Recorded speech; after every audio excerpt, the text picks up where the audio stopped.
श्रोताओं नमस्कार। काव्य मंजरी 58 पर आपका हार्दिक अभिनंदन है। जैसा कि आप जानते हैं, इस पर मैं कविता सुनाता हूँ, कभी कभी अपने विचार भी रखता हूँ। आज मैं कविता लेकर आया हूँ।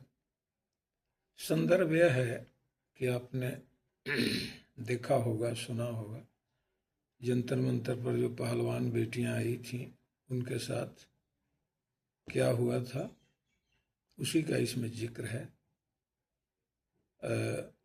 मान लीजिए कि कोई भी आदमी पर कोई अगर इल्ज़ाम लगाता है तो तरीका यह है कि उस पर जांच बैठाई जाए,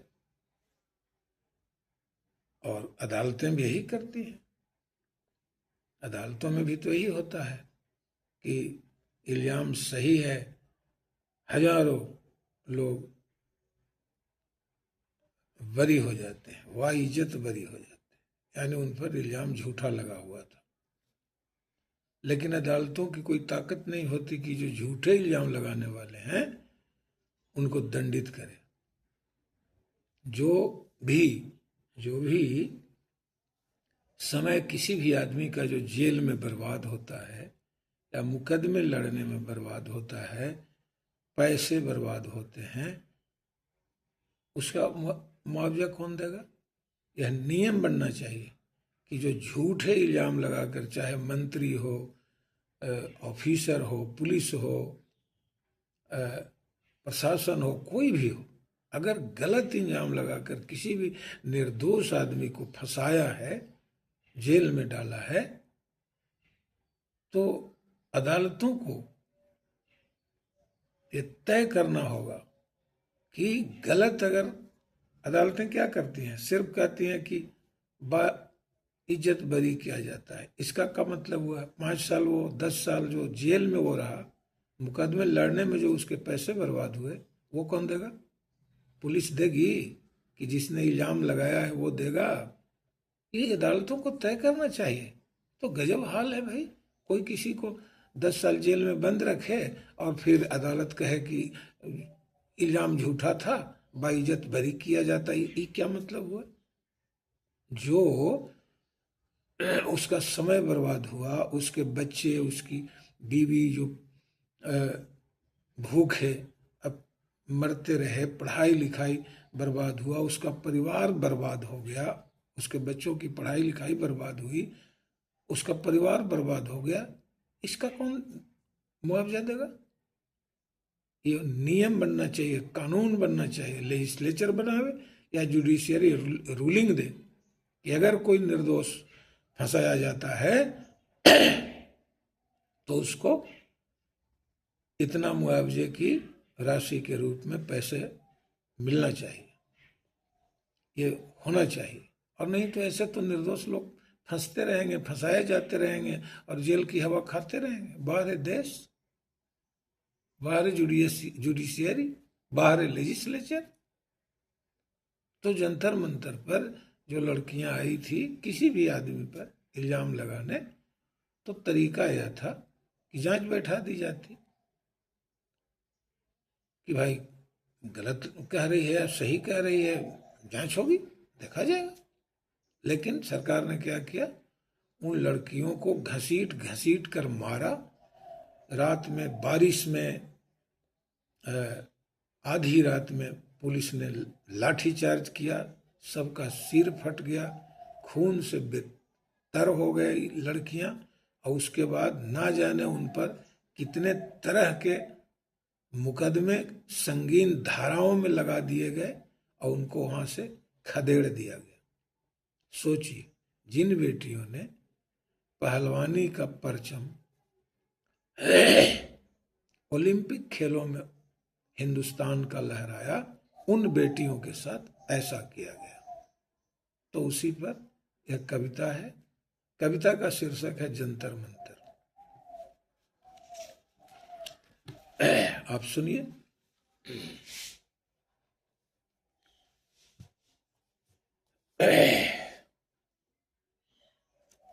अगर देखना है सच्चाई, अगर देखना है सच्चाई, जा जंतर मंतर में देखो। अगर देखना है सच्चाई जाकर जंतर मंतर में देखो।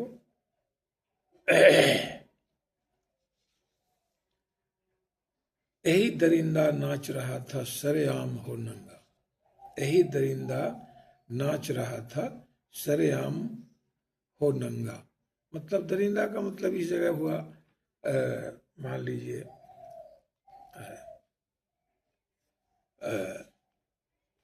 जो मान लीजिए जो दोषी, हाँ दोषी लोग जो होते हैं, पुलिस लाठियां भांज रही थी, हाँ पुलिस लाठियां भांज रही थी जिन पर होकर नंगा। मतलब इसका ये हुआ कि पुलिस ने जरा नहीं सोचा कि लड़कियां हैं, आधी रात है, जोरों की बारिश हो रही है, वहां उनके खड़े होने की जगह नहीं है, बिजली भी काट दी गई, पानी का कनेक्शन भी काट दिया गया, और वैसे में उन लड़कियों पर लाठी बरसाना, सोच सकते हैं कैसी दरिंदगी है। इसीलिए ये दरिंदा शब्द मैंने यूज किया है, कैसी दरिंदगी हो सकती है। लोकतंत्र था शर्मिंदा, लोकतंत्र था शर्मसार हुआ जब जूते तले तिरंगा। जब ये लड़कियां तिरंगे लेकर संसद भवन की तरफ बढ़ रही थी तो उनको पुलिस घसीटने लगी, तो तिरंगा पुलिस के जूतों तले आ गया। इसीलिए मैं यहाँ लिखा हूँ कि लोकतंत्र था शर्मसार जब जूतों तले तिरंगा, आजादी का नाज हिंद का यूं ही ध्वस्त हुआ है, लगता तो है लोकतंत्र का सूरज अस्त हुआ है।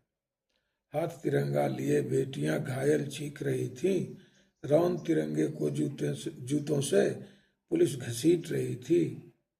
अरे दरिंदो डूब मरो जो थोड़ी शर्म हया है, अरे दरिंदो डूब मरो जो थोड़ी शर्म हया है, भगत सिंह का फांसी चढ़ना अब बेकार हुआ है, भगत सिंह का फांसी चढ़ना अब बेकार हुआ है। लगता है कि इस तरह की घटनाएं जब घटती हैं तो लगता है कि जिन लोगों ने हंसते हंसते आजादी के लिए खुद को फांसी के तख्ते पर लटका दिया, वो अगर यह सोचे होते कि हिंदुस्तान का ये हश्र होगा, हिंदुस्तान में यह भी होगा, तो शायद वो नहीं जाते, फांसी के फंदे से दूर रहते।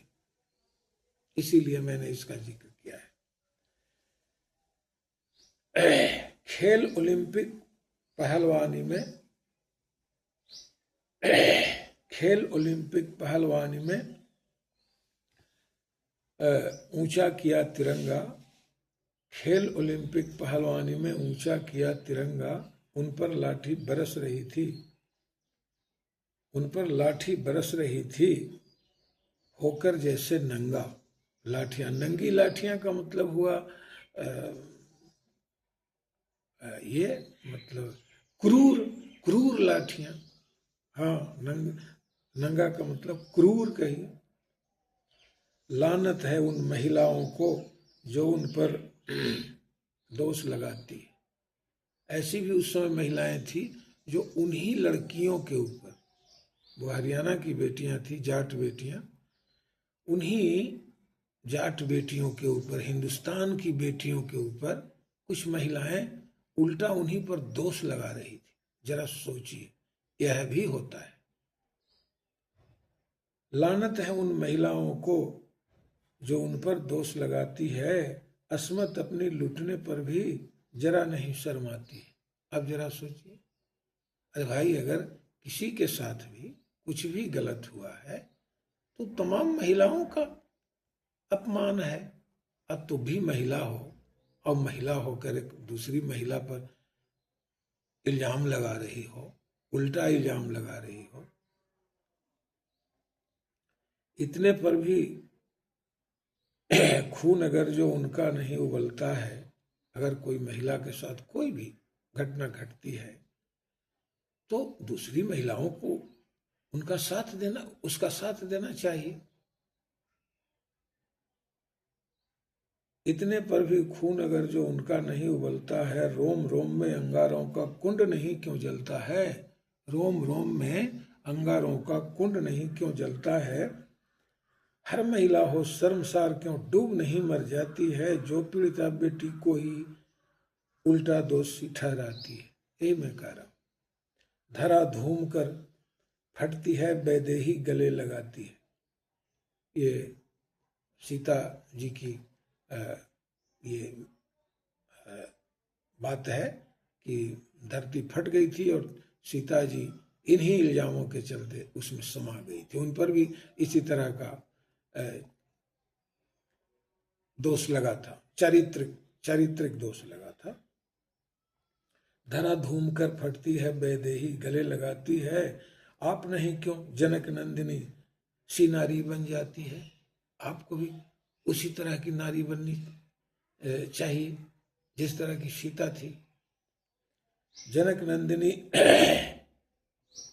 आप नहीं क्यों जनक नंदिनी सी नारी बन पाती हैं, जनक नंदिनी सी नारी क्यों आज नहीं बन पाती है। जीत ओलंपिक हिंद बेटियां लहरा रही तिरंगा थी, उन्हें देख अपनी लहरों पर थिरक रही माँ गंगा थी। यौन शोषण का केस लिए जब जंतर मंतर आती है, किसी तरह झूठे वादे कर पुलिस उन्हें लौटाती है। एक बार पहले भी आई थी तो उन्हें वादा किया गया था कि ठीक है, आपकी जो शिकायत है इस पर कार्रवाई होगी, संज्ञान में लिया जाएगा। किसी तरह झूठे वादे कर पुलिस उन्हें लौटाती है, नहीं कोई सुनवाई उनकी 3 मास तक होती है। 3 महीने वेट करती हैं, होती है। रो रो कर आंखें भर आती, नहीं रात में सोती है। उनका चेतन मानस जब उनका चेतन मानस जब फिर से उन्हें पुकारा था, लिए तिरंगा धमक पड़ी, साथी ने दिया सहारा था। कुछ और पहलवान लड़के भी साथ में आए थे। हाँ, तो लिए तिरंगा धमक पड़ी, साथी ने दिया सहारा था। लगी बरसने मूसलाधारी, ऊपर से रात अंधेरी थी। बिजली पानी काट दिया तब, समस्या बड़ी घनेरी थी। कुछ लोगों ने कॉट दिया, फोल्डिंग कॉट, कुछ लोगों ने कॉट दिया थोड़ा सा कष्ट घटाने को। इतने में जो पुलिस खड़ी थी आई लठ बजाने को। फटा सिर तब रुधिर धार से ललनाएं बेहाल हुई, फटा सिर तब रुधिर धार से खून बहने लगा, ललनाएं बेहाल हुई। सत्ता जिसने करवाया था तब जाकर निहाल हुई। सत्ता खुश हुई कि हाँ, इनके साथ यही होना चाहिए था।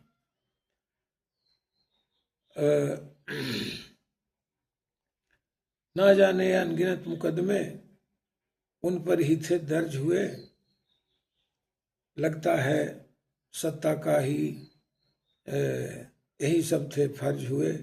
धराधाम यह दैन धनुष का जब जब, धराधाम यह दैन धनुष का जब जब बना ठिकाना है, तब तब दुर्गा ने ही उनको, तब तक दुर्गा ने ही उनके विनाश का प्रण ठाना है। पांचाली का चीर खींचकर हर्ष दुशासन जाना है, पांचाली का चीर खींचकर हर्ष दुशासन जाना है।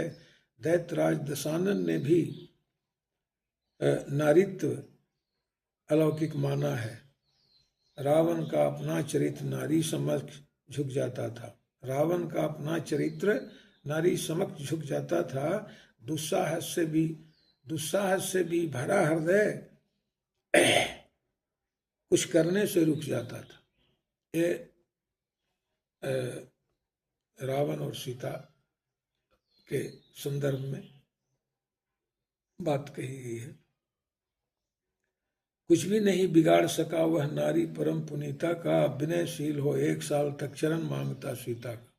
1 साल तक वह इंतजार करता रहा कि सीता हामी भरें, सीता जी हामी भरें, लेकिन उसने दुस्साहस नहीं किया, उनको छूने तक का दुस्साहस नहीं किया।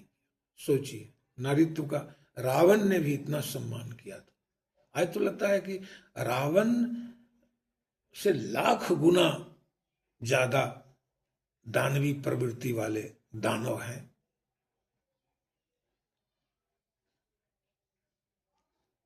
विनयशील हो 1 साल तक चरण मांगता सीता का, कुछ भी नहीं बिगाड़ सका वह नारी परम पुनीता का। सीता का लावण्य देख वह खुद को सीता का लावण्य देख वह मोहित मन रोक न पाता था। सीता का लावण्य देख मोहित मन रोक न पाता था। समझिए, सीता पर वो मोहित था तो मन को तो नहीं रोकता था, उनको कुछ कहता था जरूर कि हाँ हामी भर दो या सहमति दे दो, इतना कहता था, लेकिन कोई दुस्साहस नहीं करता था कुछ भी उनके साथ गलत करने का। सीता का लावण्य देख मोहित मन रोक न पाता था, पर दुनिया के घृणा अलल में खुद को झोंक न पाता था। लेकिन उसे इस बात का डर था कि आज मैं कुछ भी करूंगा तो दुनिया क्या कहेगी। कहीं कहीं रावण की पूजा होती है, ठीक है वो दानव था या जो भी उसमें उसने गलत किया, जो भी किया, लेकिन कम से कम सीता के साथ उसने कुछ भी गलत नहीं किया था। सीता को ले गया उठाकर जरूर, जो भी बदले की भावना से या बदले की कार्रवाई किया, जो किया वो सब उस पचड़े में मैं नहीं पढ़ूंगा, लेकिन कम से कम इतना तो था कि सीता माता के साथ उसने कुछ भी गलत नहीं किया। इसको सीता जी ने अग्नि में प्रवेश कर प्रमाणित भी किया कि उनके साथ कुछ भी नहीं। सीता जब अग्नि में प्रवेश करती हैं तो उसमें सिर्फ सीता का वो प्रमाण पत्र नहीं था, और रावण का भी प्रमाण पत्र था कि रावण ने उनके साथ कुछ भी नहीं किया, और वो सीता का भी प्रमाण पत्र था कि उन्होंने जरा सी भी कोई गलती नहीं की। तो अगर रावण कुछ भी गलत उनके साथ करता तो सीता अग्नि में प्रवेश करती ही तो ये तो दिख जाता कि हाँ उनके साथ गलत हुआ था। तो अग्नि में प्रवेश, अग्नि प्रवेश जो सीता माता का था वो सिर्फ सीता जी का ही प्रमाण पत्र नहीं था, वो रावण का भी प्रमाण पत्र था कि रावण ने उनके साथ कुछ नहीं किया था। सोचिए, इसीलिए रावण की पूजा होती है।